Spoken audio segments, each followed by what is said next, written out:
ஞாயிற்றுக்கிழமை சர்ச்சில் இந்த சண்டே கிளாஸ்னு ஒன்று நடக்கும். அதில் ஏதாவது ஒரு ஸ்நாக்ஸ் கொடுப்பாங்க. வீட்டுக்கு வர வரையும் அப்படியே கடிச்சிட்டே வருவாங்க. ஏன்னா 10 மணிக்கு மேலே ஆகிடுமா, பசி எடுத்துரும் இல்லையா.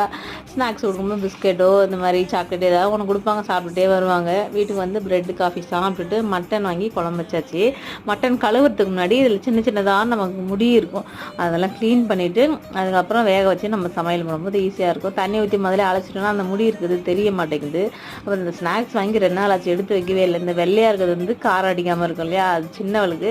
இது வந்து அவங்க அப்பாவுக்கு. இன்னொன்று இருக்குது பார்த்தீங்களா, இது வந்து பெரியவளுக்கு. அப்போ எனக்கு எதாவது நீ 3த்தையுமே கலந்தாடி அப்படின்னு சொல்லியாச்சு. எனக்கு சின்ன பாக்கெட்டாக வாங்கும்போது ரேட்டு டிஃப்ரென்ஸ் இருக்குது, சீக்கிரமாக காலி ஆகிடுது. அதனால பெரிய பாக்கெட் வாங்கிட்டு வந்தேன் அப்படின்னு சொன்னாங்க. அப்புறம் மட்டன் வேக வச்சு வெங்காயம் தக்காளி மசாலாலாம் வறுத்து அரைச்சி குழம்பு வச்சாச்சு. இந்த குழம்பு நல்லா இருந்தது இன்றைக்கி. இது வந்து வறுத்து அரைச்சி வைக்கும் போது எப்படி சொல்கிறது, டிஃபனுக்கு குழம்பு சூப்பராக இருந்தது சாதத்தை விட.